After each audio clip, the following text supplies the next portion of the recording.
तो मैं विनय कुमार, आप देख रहे हो बार्स स्टडी। प्यारे बच्चों, यहाँ पे एनसीईआरटी मैथ्स चल रहा है। तो प्यारे बच्चों, अभी तक हम लोग प्रश्नावली 3.2 का क्वेश्चन नंबर 1 को समाप्त कर चुका है, वो भी बहुत ही अच्छे तरीके से। और इसके पीछे का जो अध्याय 1 है और अध्याय 2 वो दोनों हमने समाप्त कर चुका है। प्लेलिस्ट में सारी वीडियो पड़ी हुई है, आप वहाँ से जाके चेकअप कर सकते हैं। तो ठीक है प्यारे बच्चों, इस वीडियो में हम लोग ना प्रश्नावली 3.2 का क्वेश्चन नंबर 2 को सफाया करने वाले हैं, वो भी बहुत ही बेहतरीन तरीके से। ठीक है, तो चलिए देखते हैं प्रश्नावली 3.2 का क्वेश्चन नंबर 2 क्या है। तो देखिए, हमने क्वेश्चन नंबर 2 को लिख रखा है। आप लोग न्यू एनसीईआरटी बुक से मिलाइएगा, हम न्यू एनसीईआरटी बुक से पढ़ा रहे हैं। ठीक है, तो चलिए देखते हैं क्वेश्चन नंबर 2 क्या कह रहा है। देखिए क्या कह रहा है प्यारे बच्चों कि निम्न समस्याओं में रैखिक समीकरणों के युग्म बनाइए और उनके हल, यदि उनका अस्तित्व हो, विलोपन विधि से ज्ञात कीजिए। प्यारे बच्चों, एक आपको प्रॉब्लम दिया गया है, एक आपको समस्या दिया गया है, और इसका क्या बनाना है, रैखिक समीकरणों के युग्म बनाना है और उनके हल विलोपन विधि से हल करना है। ठीक है, चलेगा, कोई बात नहीं है। इसके पहले हमने रैखिक समीकरणों के युग्म का जो इंट्रोडक्शन है बहुत ही अच्छे तरीके से बता रखा है अपने वीडियो में, तो आप पहले जाके उन वीडियो को चेकअप करिएगा, क्योंकि तो चलिए हम क्वेश्चन नंबर 2 का पहला सवाल, इसके नीचे शायद 4 सवाल और है, मतलब टोटल क्वेश्चन नंबर 2 का 5 सवाल है। ठीक है, तो पहले सवाल को हम लेते हैं और हल करते हैं। ठीक है, तो पहला सवाल क्या है, यदि हम अंश में 1 जोड़ दें तथा हर में 1 घटा दें तो भिन्न 1 में बदल जाती है। ठीक है, यदि हर में 1 जोड़ दे तो वह 1/2 हो जाती है, वह भिन्न क्या है। तो प्यारे बच्चों, ऐसी समस्या को हम रैखिक समीकरण युग्म बनाने के लिए सबसे पहले क्या करते हैं, जो चीज़ें पूछी रहती है उसको हम कोई चर राशि मान लेते हैं। तो चलिए, हमको क्या पूछा है कि भिन्न क्या है, तो भिन्न ही हम मान लेते हैं। तो चलिए सवाल को हल करते हैं। देखिए क्या लिखेंगे, पहले लिखेंगे हल,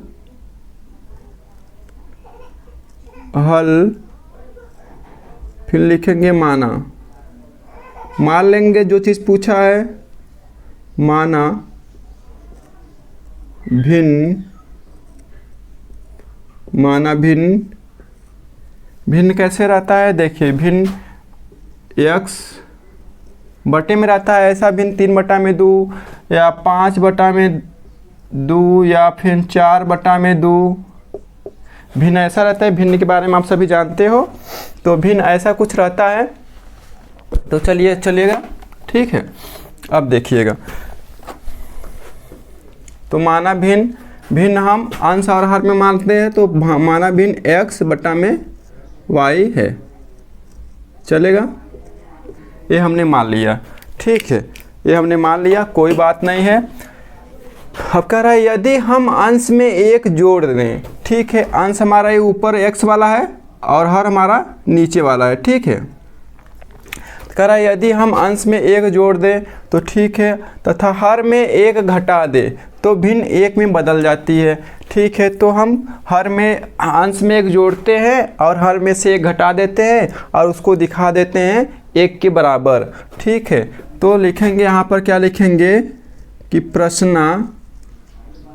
प्रश्नानुसार, मतलब जो प्रश्न में किया है उसके अनुसार हम कर रहे हैं, कुछ अलग से नहीं कर रहे हैं।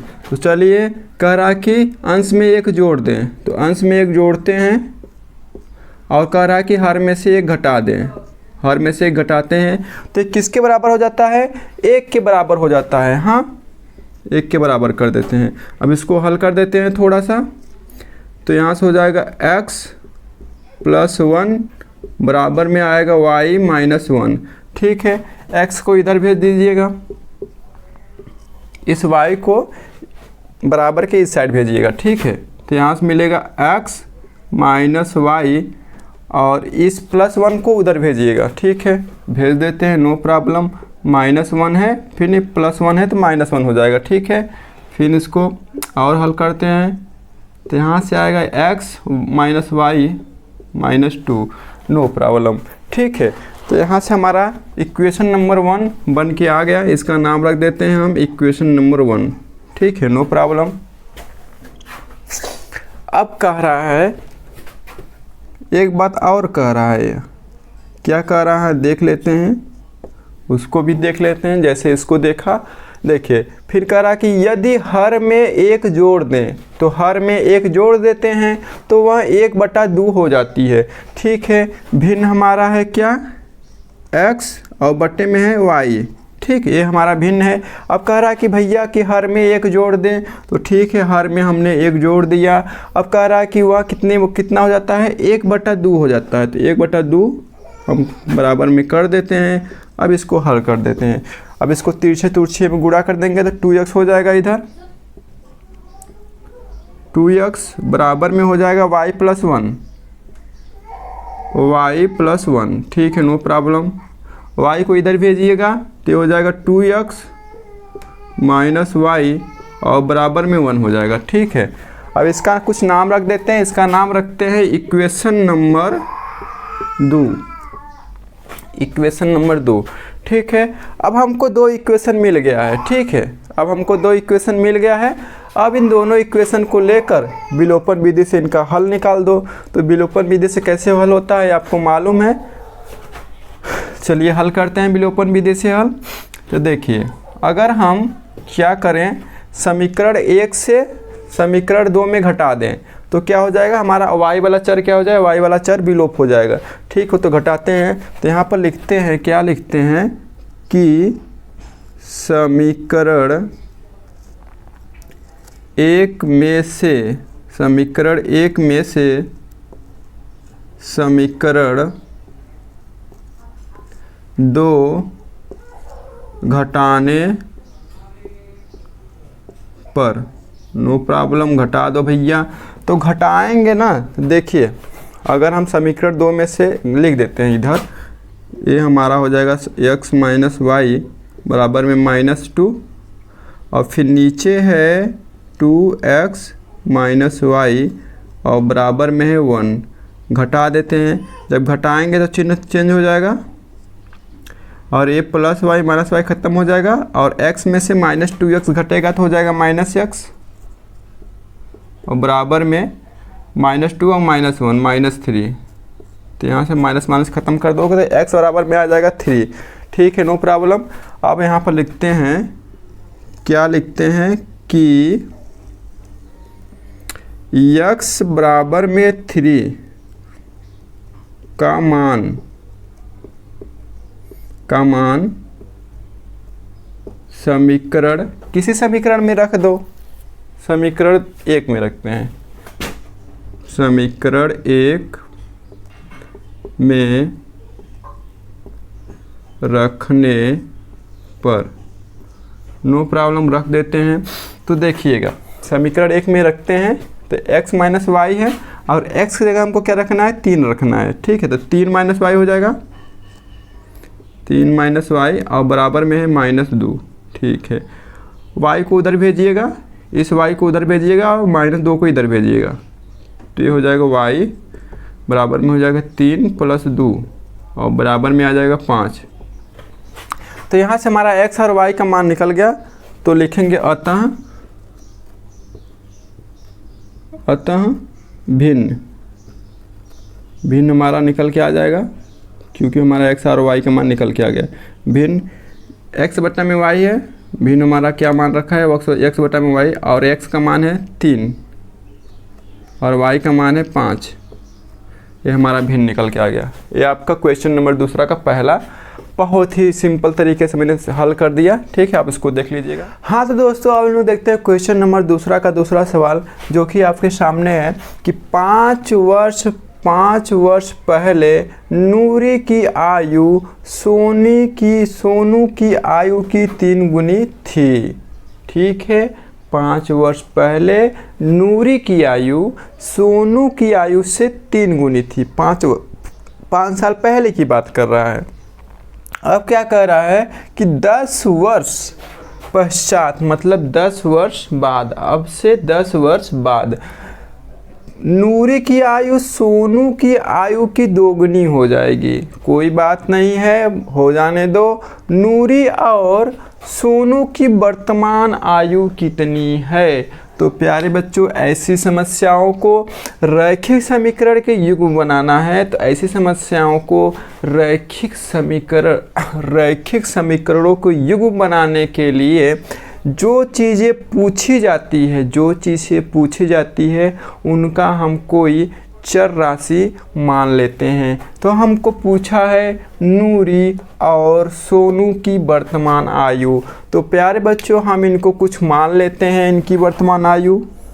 तो यहाँ लिखेंगे सबसे पहले हल। मैंने लिखा हल, नो प्रॉब्लम। अब देखिए, अब पूछ रहा है कि नूरी और सोनू की वर्तमान आयु। तो ये दोनों को वर्तमान आयु मान लेते हैं। तो माना क्या माना कि नूरी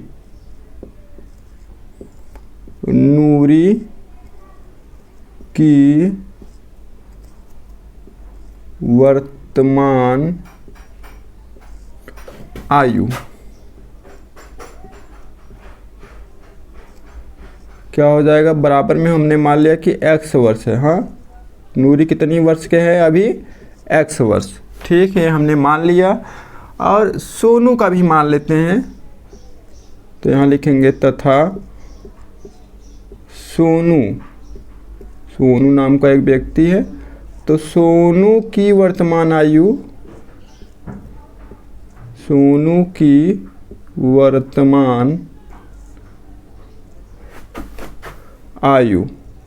तो सोनू कितने वर्ष का है ये भी मान लेते हैं, बराबर में y वर्ष। ये हमने मान लिया। नूरी का वर्तमान आयु x वर्ष और सोनू की वर्तमान आयु y वर्ष। कोई प्रॉब्लम नहीं है, हमने मान लिया तो काम भी होगा। अब क्या कह रहा है कि 5 वर्ष पहले, अब 5 साल पहले, तो अभी तो नूरी x वर्ष की है और सोनू है y वर्ष का। तब 5 साल पहले की आयु ज्ञात करने के लिए तो भैया इनका अभी का जो उम्र है उसमें से 5 साल घटाना होगा। नूरी की आयु में से भी 5 साल घटाना होगा और सोनू की आयु में से भी 5 साल घटाना होगा। जैसे मैं बोलूं कि मेरी आयु 25 वर्ष है, तो फिर कोई अगर मैं बोलूं मेरी आयु कितनी है? 25 वर्ष। ठीक है, तो 5 साल पहले की जब मैं बात करूंगा कि मेरी आयु 5 साल पहले, तो 25 में से 5 को घटाएंगे ना। 5 साल पहले की बात होगी तो 5 साल घटाएंगे 25 में से, तो 5 साल पहले मेरी आयु 20 वर्ष की होगी। ठीक है, ये आपको कंफर्म होना चाहिए। ठीक है, तो कंफर्म हो गया। तो देखिए, अब 5 साल पहले कह रहा है नूरी की आयु सोनू की आयु की 3 गुनी थी। तो ठीक है, कितना गुनी थी उससे मतलब नहीं है। सबसे पहले हम इनका 5 साल पहले की आयु ज्ञात करते हैं। तो यहाँ पर लिखेंगे 5 वर्ष पहले, 5 वर्ष पहले नूरी की आयु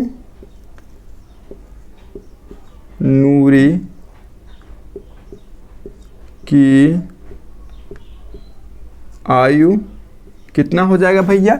अभी उनका उम्र है x वर्ष, तो 5 साल पहले की उम्र ज्ञात करने के लिए x में से 5 वर्ष घटाएंगे। नो प्रॉब्लम, घटा देते हैं। x माइनस 5 वर्ष तथा लगे हाथ सोनू का भी 5 साल पहले का उम्र निकाल देते हैं। तथा सोनू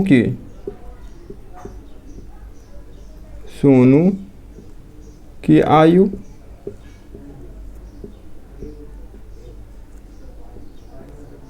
इनका भी 5 वर्ष घट जाएगा। सॉरी, सोनू का वर्तमान आयु y वर्ष है। हाँ, सोनू कितना है? y वर्ष। तो y माइनस में 5 हो जाएगा। ठीक है, वर्ष। ठीक है, तो भैया इनका 5 साल पहले का सोनू और नूरी की आयु हमने निकाल दिया। अब क्या कह रहा है? अब बात करते हैं। अब देखिए x माइनस 5 नूरी है और y माइनस 5 सोनू है। इनका 55 साल पहले का उम्र ज्ञात हो गया। आप कह रहा है कि 5 वर्ष पहले नूरी की आयु, ये है नूरी की आयु, नूरी की आयु सोनू की आयु की 3 गुनी थी।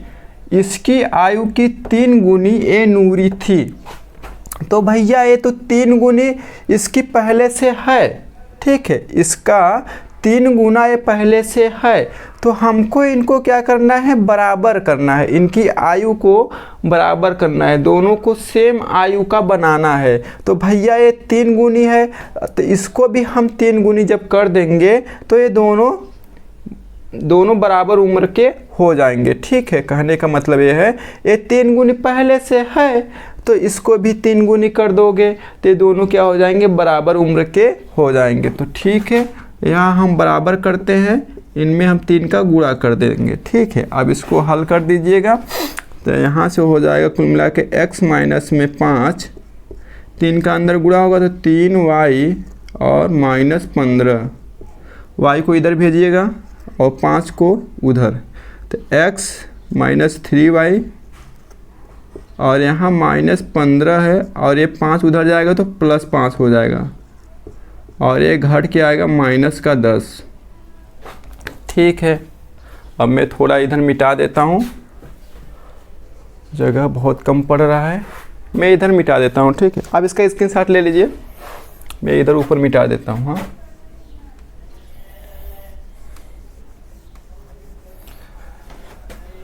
क्वेश्चन को मैं मिटा देता हूँ क्योंकि जगह का बहुत ज़्यादा शॉर्टेज है। नो प्रॉब्लम, क्वेश्चन तो आप लोग देख ही चुके हो, क्वेश्चन से मतलब नहीं है, अब तो आंसर से मतलब है।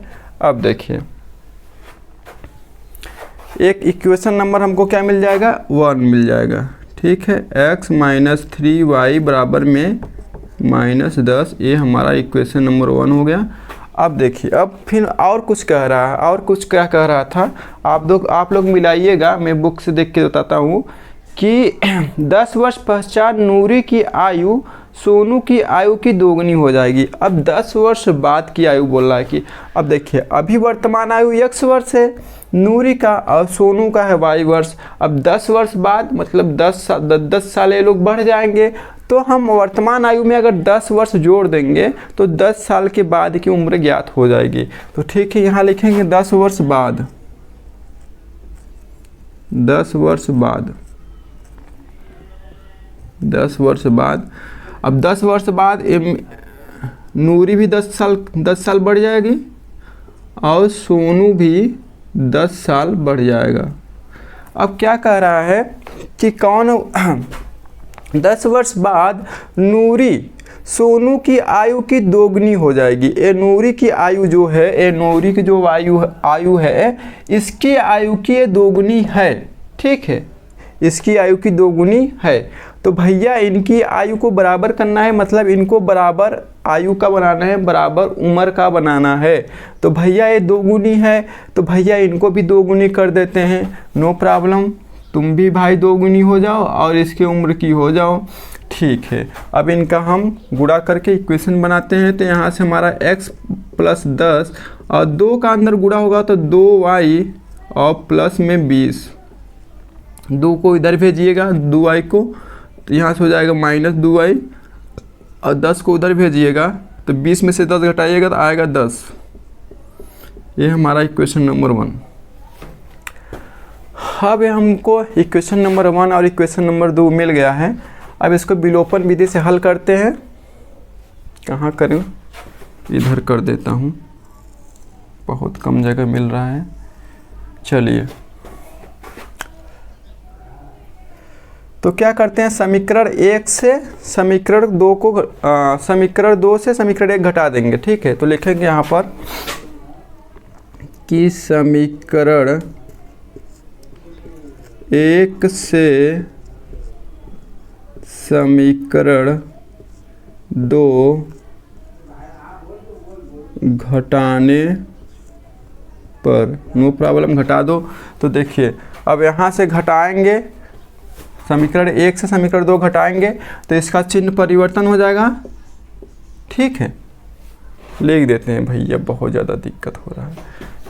समीकरण 1 लिखते हैं x माइनस 3y बराबर में -10। ठीक है, नो प्रॉब्लम। ये हमारा समीकरण नंबर 1 है। और समीकरण नंबर 2 ये है हमारा x माइनस 2y बराबर में 10। ठीक है, अब इसको घटाएंगे तो इस चिन्ह परिवर्तन हो जाएगा और ये ख़त्म हो जाएगा। ठीक है, यहाँ से हो जाएगा -y और यहाँ से हो जाएगा -20। y बराबर 20 वर्ष, मतलब सोनू कितने वर्ष का है? 20 वर्ष का है। अब y का मान किसी इक्वेशन में रख दो, तो y का मान हम लिखते हैं यहाँ पर y बराबर में 20 का मान किसी इक्वेशन में रख दो। समीकरण 1 में रखते हैं, समीकरण 1 में रखने पर तो देखिए x है -3y है, तो y की जगह हमको 20 रखना है और बराबर में -10 है। ठीक है, तो x और 20 यहाँ 60 होता है, -10 और इधर हो जाएगा +60 बराबर हो जाएगा 50 वर्ष। तो यहाँ लिख सकते हैं कि नूरी की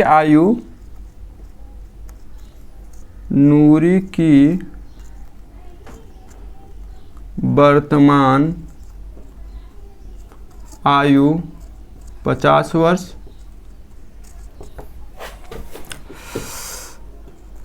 तथा सोनू की आयु बराबर में 20 वर्ष। ठीक है, ये आपका ज्ञान। हाँ तो दोस्तों अब हम लोग देखते हैं क्वेश्चन नंबर 2 का तीसरा सवाल, जो कि आपके सामने है। क्या कह रहा है कि 2 अंकों की संख्या के अंकों का योग 9 है। कोई बात नहीं, इस संख्या का 9 गुना संख्या के अंकों को पलटने से बनी संख्या का 2 गुना है। कोई प्रॉब्लम नहीं, वह संख्या याद कीजिए। ठीक है भैया, जो दिया है, जो पूछा है, उसको हम कुछ मान लेते हैं। तो यहाँ पर क्या लिखेंगे? सबसे पहले हम लिखेंगे कि हल। मैंने लिखा हल। अब इसके बाद जो चीज़ पूछा है उसको हम मान लेते हैं। तो माना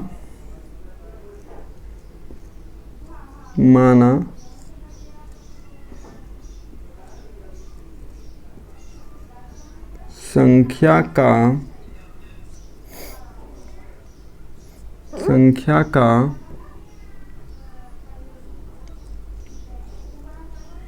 इकाई अंक x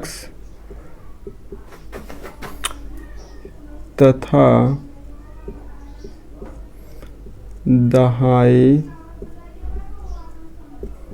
अंक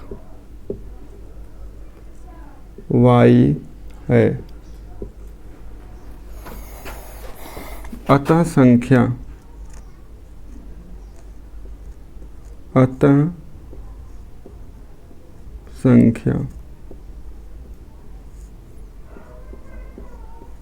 10y + x। देखिए भैया, जैसे कोई भी संख्या रहेगा, जैसे मान लीजिए 15 है। ठीक है, तो इसमें एक इकाई दहाई होगा। ठीक है, इकाई अंक भी होगा और दहाई अंक भी होगा। ठीक है, तो हमने इकाई अंक को मान लिया कि x है और दहाई अंक को मान लेंगे y है। ठीक है, दहाई अंक को हमने क्या माना? y है। तो संख्या हमारा 10y + x हो जाएगा। जैसे मैं इसी को बोलूँ, इसको मैं कैसे लिख सकता हूँ? 10 और गुणे में 10 गुणे में 1 और प्लस में 5। ठीक है, इसको ऐसे लिख सकता हूँ ना। तो मैं संख्या को ऐसे लिख दिया, कोई प्रॉब्लम नहीं है। अब हमको संख्या मिल गया। अब क्या कह रहा है कि अंकों की, दो अंकों की संख्या के अंकों का योग दिया है हमको। क्या दिया है? अंकों का योग। अंक क्या होता है? देखिए 15 में अंक क्या है? 1 है और 5 है, ठीक है। तो इस संख्या में अंक हमको क्या है? x है, y है, ठीक है। तो प्रश्नानुसार लिखेंगे अंकों का योग क्या दिया है? प्रश्नानुसार, प्रश्न के अनुसार।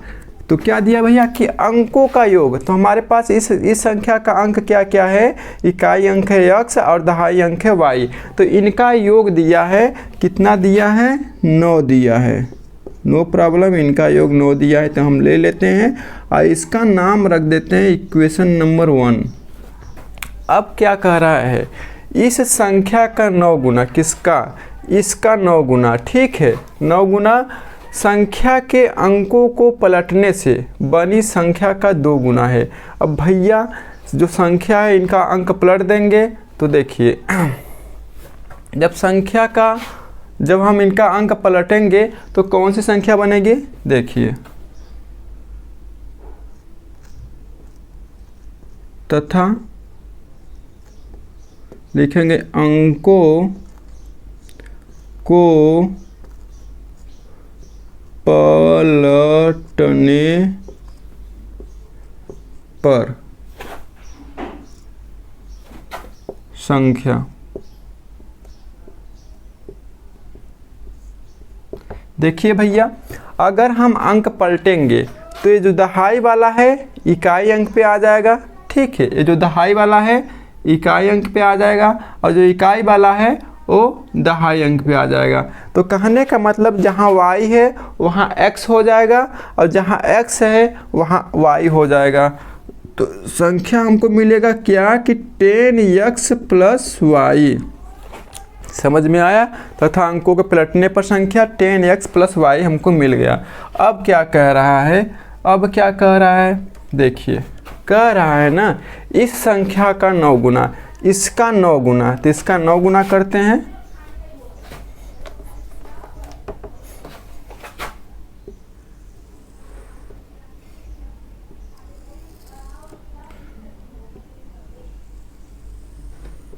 ठीक है, कह रहा है कि इस संख्या का 9 गुना, तो कोई प्रॉब्लम नहीं, 9 गुना हम कर देते हैं। इसका कितना है? 10y और प्लस में x है, ठीक है।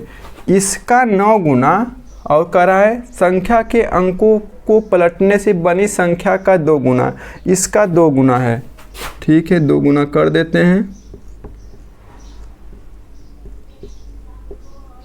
यही बोला है, ठीक है।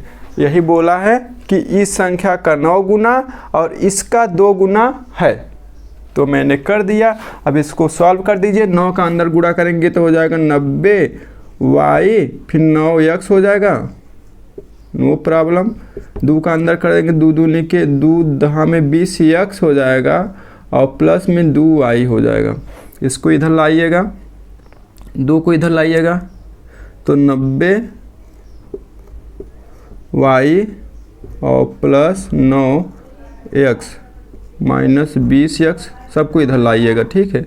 और माइनस 2y इक्वल में 0 आ जाएगा, ठीक है। तो 90y में से 2y घटाएंगे तो आएगा 88y और 9x में से 20x घटेगा तो माइनस का 11x आएगा और बराबर में 0। अब इसमें से 11 से भाग दे देंगे सब में, ठीक है। तो आ जाएगा 11 88 होता है और यहाँ से आएगा x। हमने क्या किया? इसमें 11 से भाग दे दिया, ठीक है। तो हमारे पास एक इक्वेशन मिल के आ गया।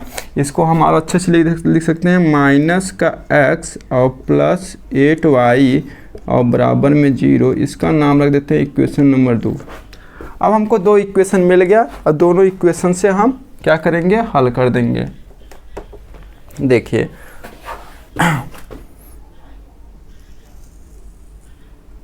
ठीक है, नो प्रॉब्लम। अब क्या लिखेंगे कि समीकरण 1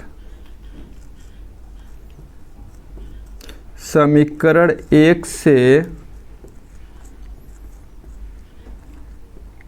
समीकरण 2 घटाएंगे नहीं, जोड़ ही देंगे, ठीक है, जोड़ देंगे। कहाँ पर है, हाँ जोड़ देते हैं, जोड़ने पर तो नो प्रॉब्लम, जोड़ देते हैं। ये हमारा समीकरण 1 है। समीकरण 1 में यहाँ पर 1 में लिख दो, ठीक है। तो यहाँ हो जाएगा x और प्लस y बराबर में 9 है, और यहाँ है माइनस x और प्लस 8y है, ठीक है, और बराबर में 9, बराबर में 0 है, बराबर में 0 है। तो यहाँ से हमारा 1 कट जाएगा, यहाँ हो जाएगा 9y और बराबर में 9, तो y बराबर 1 आ जाएगा। तो लिखेंगे, क्या लिखेंगे कि y बराबर 1, y बराबर 1 का मान किसी इक्वेशन में रख दो, समीकरण 1 में रखते हैं, ठीक है। समीकरण 1 में रखने पर नो प्रॉब्लम, यहाँ x है, ठीक है, रहने देते हैं, और प्लस y का मान 1 और बराबर में 9 है। फिर इधर जाएगा तो x का मान आ जाएगा 8, ठीक है। x का मान आया 8 और y का मान आया 1, तो संख्या क्या हो जाएगा प्यारे बच्चों, सिंपल सा संख्या क्या हो जाएगा, तो संख्या हमारा है, संख्या क्या आएगा, संख्या हमारा है 10x प्लस y है, नहीं 10y प्लस x है, हाँ 10x नहीं है, क्या है 10y और प्लस x, ठीक है। तो y के स्थान पर 1 रखना है और x के स्थान पे 8 रखना है, तो एक मिला के आ जाएगा 18। तो संख्या हमारा क्या हो गया, 18 आ गया। तो भाइयों आइए हम देखते हैं क्वेश्चन नंबर दूसरा का चौथा सवाल, जो कि आपके सामने है। क्या कह रहा है कि मीना रुपए 2000 निकालने के लिए एक बैंक गई, ठीक है। अब क्या करा, उसने खजांची से रुपए 50 तथा रुपए 100 के नोट देने के लिए कहा। मीना ने कुल 25 नोट प्राप्त किए, ज्ञात कीजिए उसने 50 रुपया और 100 रुपये के कितने कितने नोट प्राप्त किए। यहाँ खजांची से क्या मतलब है कि बैंक कैशियर, जो बैंक में पैसा देता है आदमी, उसको क्या बोलेंगे, खजांची, ठीक है। तो देखिए मीना कितना रुपए निकाली, 2000 रुपये निकाली, और जो बैंक कैशियर होता है उससे उसने बोल दिया कि हमको केवल 2 नोट चाहिए, मतलब 50 का नोट चाहिए और 100 का नोट चाहिए, ठीक है। तो उन्होंने बोल दिया कि हमको 50 का और 100 का नोट चाहिए, और कितना चाहिए, 2000 चाहिए, ठीक है। तो वो 50 और 100 का कुल कितना नोट दिया, 25 नोट दिया, 25 नोट में 2000 रुपया हो गया। और वही पूछ रहा है कि कितना 50 रुपया का उसने नोट दिया था और कितना 100 रुपया का नोट दिया था। तो चलिए जो चीज़ हमको पूछा है उसको कुछ चर राशि मान लेते हैं और मान के सवाल को हल करते हैं। तो हम पहले यहाँ लिखेंगे हल, फिर माना, क्या मानेंगे, माना 50 रुपया का, माना रुपये 50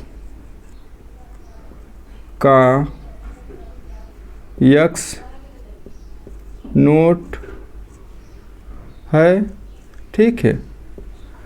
कितना नोट है, रुपया 50 का x नोट है, तथा और मान लेते हैं, तथा रुपये 100 का y नोट है। हमने मान लिया कि 50 रुपया का कितना नोट था, x नोट था, और 100 रुपया कितना नोट था, y रुपया था। ये हमने मान लिया, यही पूछा हुआ है। तो ठीक है, तो अब इससे हम बनाते हैं प्रश्न। तो यहाँ लिखेंगे प्रश्नानुसार,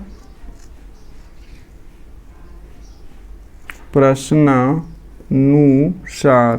नो प्रॉब्लम है। अब देखिए कह रहा है कि मीना ने कुल कितने नोट प्राप्त किए, 25 नोट प्राप्त किए। तो हमारे पास 50 रुपया का x नोट है और 100 रुपया का y नोट है। मतलब x जब नोटों की हम जब 50 रुपया का जितना नोट है उसको जोड़ेंगे और 100 रुपया का जितना नोट है उसको जोड़ेंगे, तो हमारा कुल आएगा 25 नोट, ठीक है। तो x note, x plus y बराबर में 25, ये हमारा बन जाएगा इक्वेशन नंबर 1। कैसे बना है आपको समझाते हैं। देखिए हमारा 50 रुपया का कितना नोट है, एक्स नोट है, और 100 रुपये कितना नोट है, वाई नोट है।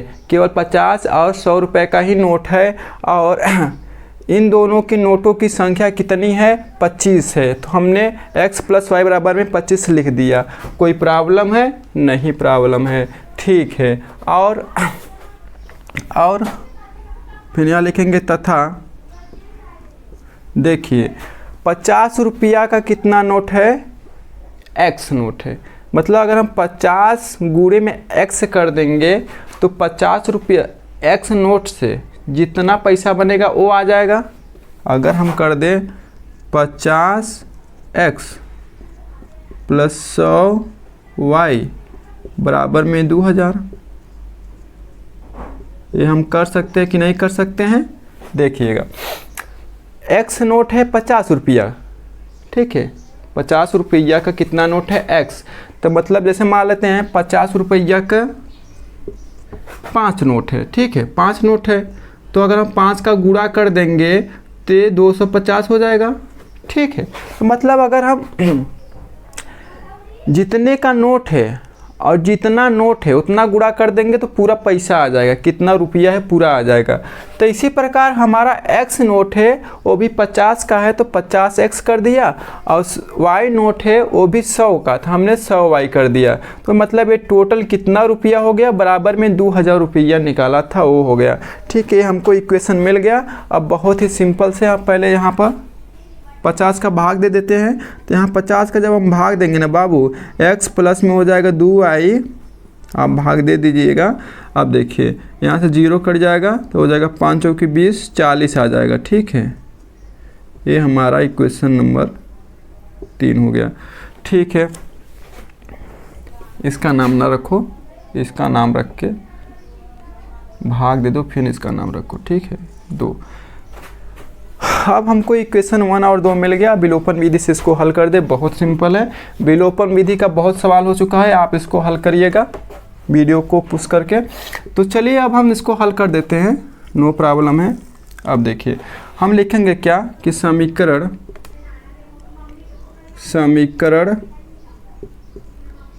1 में से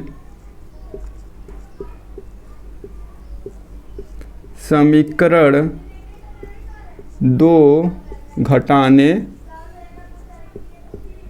पर, नो प्रॉब्लम, घटा देते हैं भैया, घटाने पर। ये हमारा समीकरण 1 है, इसको लिख देते हैं पहले x + y और बराबर में है 25। और यहाँ हमारा समीकरण 2 है, इसको लिख देते हैं x + 2y बराबर में 40 है। अब इसको घटा देते हैं, तो घटाएंगे तो चिन्ह परिवर्तन हो जाएगा, घटाएंगे तो चिन्ह क्या हो जाएगा, चेंज हो जाएगा, ठीक है। यहाँ +x से -x ये ख़त्म हो जाएगा आपस में, और यहाँ y है, यहाँ -2y है, तो यहाँ से y मिलेगा हमको। यहाँ +25 है और -40 है, तो यहाँ से हमको -25 5 30 15 मिलेगा। तो y माइनस ख़त्म हो जाएगा, तो y बराबर में 15 आ जाएगा। अब यहाँ पर लिखेंगे कि y बराबर में 15 का मान समीकरण 1 में रखने पर, नो प्रॉब्लम रख दो। तो समीकरण 1 हमारा यहाँ पर है और y का मान हमको रखना है 15, तो x + y है तो x + 15 हो जाएगा बराबर में 25। तो 15 को उधर भेजिएगा तो माइनस हो जाएगा, तो 25 - 15 और बराबर में आएगा 10, तो मतलब x बराबर में 10। तो हमने क्या पाया कि 50 रुपया की कितना नोट था, 10 नोट था, और 100 रुपये कितना नोट था, 15 नोट था। आप इसको वेरीफाई भी कर सकते हो। अगर हम नोटों की संख्या की बात करें तो 15 और धन 10, 15 + 10 कितना हो जाएगा, 25। मतलब कितने नोट हैं, 25 नोट हमारा वेरीफाई हो गया। अगर इसमें भी वेरीफाई करना चाहते हैं तो कर सकते हैं। देखिए यहाँ पर क्या है, 50 है और गुणे में x, तो गुणे में 10, x का मान 10 है, और प्लस कितना है 100, और गुणे में कितना है 15, कितना आना चाहिए, 2000 आना चाहिए ना। तो 50 यहाँ 500 हो जाएगा और यहाँ 1500 हो जाएगा। तो 500 1500 2000 होता है। ठीक है, ये भी वेरीफाई हो गया। तो आपका एक क्वेश्चन नंबर दूसरा का चौथा देख लीजिएगा। दोस्तों हम लोग क्वेश्चन नंबर दूसरा का 5वां सवाल देखते हैं, जो कि है, देखिएगा क्या कह रहा है। क्वेश्चन नंबर दूसरा का 5वां हमने यहाँ पर मिटा दिया, ये दूसरा का 5वां है, आप लोग बुक से मिलाइएगा। कह रहा है कि किराए पर पुस्तकें देने वाले किसी पुस्तकालय का प्रथम 3 दिनों का एक नियत किराया है। कह रहा है तथा उसके बाद प्रत्येक अतिरिक्त दिन का अलग किराया है। सरिता ने 7 दिनों तक एक पुस्तक रखने के लिए रुपया 27 अदा किए, जबकि शिशु ने एक पुस्तक 5 दिनों तक रखने के लिए 21 रुपया अदा किए। नियत किराया तथा प्रत्येक अतिरिक्त दिन का किराया ज्ञात कीजिए। यह क्या कह रहा है ना प्यारे बच्चों, एक पुस्तकालय है, ठीक, एक पुस्तकालय है। वहाँ पर क्या नियम है कि 3 दिन तक आपको एक फिक्स किराया देना होगा। मतलब 3 दिन का आपका एक फिक्स किराया होगा, जो कि कुछ होगा, एक फिक्स किराया होगा कि भैया आप बुक लोगे तो 3 दिन का इतना पैसा लगेगा। अगर 3 दिन से ज़्यादा हुआ तो अतिरिक्त किराया देना होता है। ठीक है, तो हमको वही ज्ञात करना है। एक सरिता नाम की लड़की है जो किसी बुक को 7 दिन के लिए ले गई थी। ठीक है, एक सरिता नाम की लड़की है जो किसी बुक को पुस्तकालय से 7 दिनों के लिए ले गई थी और उससे लिया गया कितना रुपया, 27 रुपया उससे लिया गया। ठीक है, फिर इसके बाद एक शिशु नाम की लड़की है, चाहे लड़की हो चाहे लड़का हो, हमको नहीं मालूम है शिशु किसका नाम है। तो शिशु नाम का कोई है, वो 5 दिन के लिए बुक को ले गई थी, 5 दिन के लिए बुक को ले गई थी, उससे लिया गया टोटल 21 रुपया। तो चलिए इस समस्या को हम रैखिक समीकरण युग्म बनाते हैं। सबसे पहले तो क्या पूछा है, उसको कोई चर राशि मान लेते हैं। यहाँ पूछा है नियत किराया तथा प्रत्येक अतिरिक्त दिन का किराया ज्ञात कीजिए। तो यहाँ पर हम लिखेंगे हल और मान के हल। अब क्या बोला है कि नियत किराया, तो माना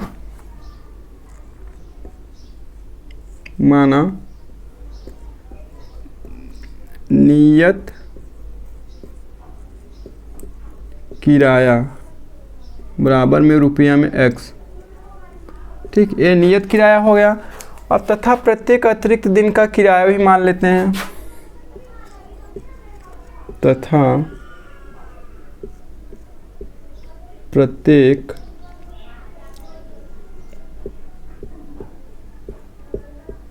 अतिरिक्त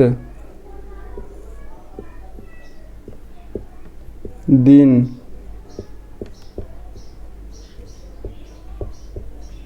का किराया रुपया में y। ठीक है, हमने मान लिया कि नियत किराया जो है 3 दिन का x रुपया और अतिरिक्त दिन का किराया रुपया में y। ठीक है, कोई प्रॉब्लम नहीं है। अब देखिए क्या कह रहा है, अब क्वेश्चन क्या कह रहा है देखते हैं। सरिता ने 7 दिनों तक एक पुस्तक रखने के लिए 27 रुपया अदा किए। ठीक है, तो अब यहाँ पर लिखेंगे प्रश्नानुसार।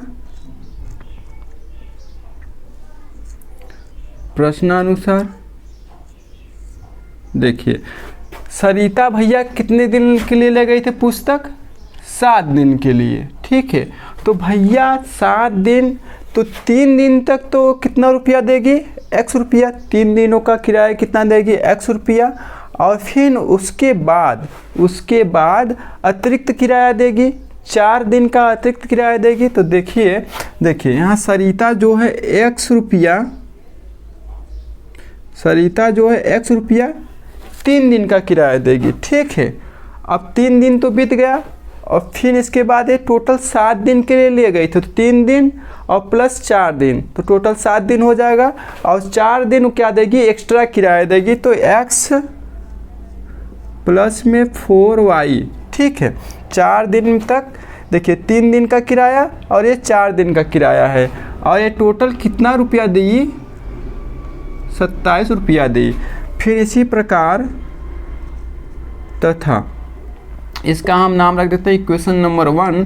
अब देखिए फिर शिशु जो है 5 दिन तक ले गई थी, 5 दिन मतलब 5 दिन मतलब 3 दिन तो नियत किराया देगी और फिर उसके बाद 2 दिन वो अतिरिक्त किराया देगी। तो ठीक है, यहाँ देखिए 3 दिन का किराया हो गया, हाँ, और बचा 2 दिन, तो 2 दिन का एक किराया हो गया, ठीक है। और टोटल इन्होंने दिया था 21 रुपया।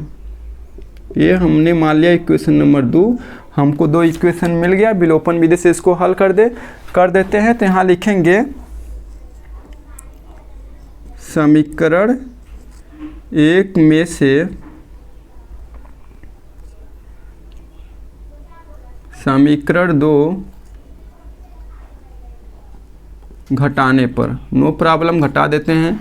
देखिएगा अब यहाँ घटाएंगे तो चिन्ह चेंज हो जाएगा, ठीक है, और plus x minus x cut जाएगा, ठीक है। और यहाँ 4 में से 2y कटेगा तो 2y आएगा, और 27 में से 21 घटेगा तो आएगा 6, और ये 2 6 से कटेगा तो आएगा 3, ठीक है।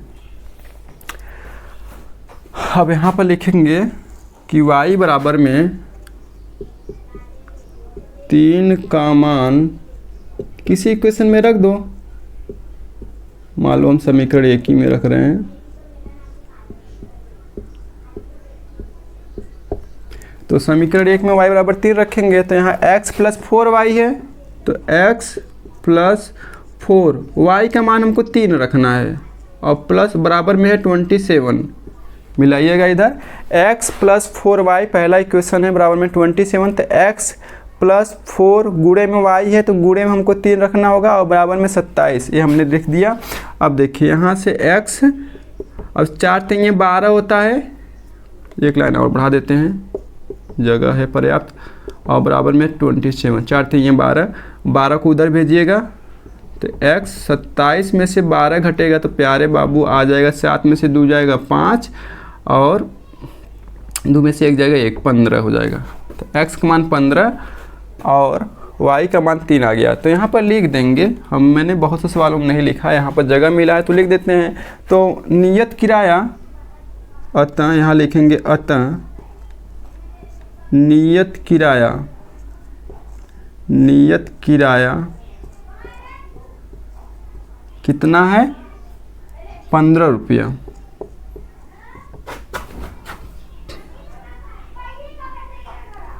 रुपया 15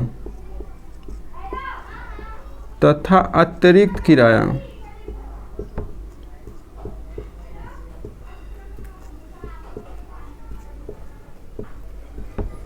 बराबर में रुपया में 10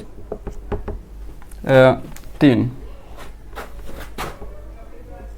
रुपया, ठीक है। आप इसको वेरीफाई भी कर सकते हो।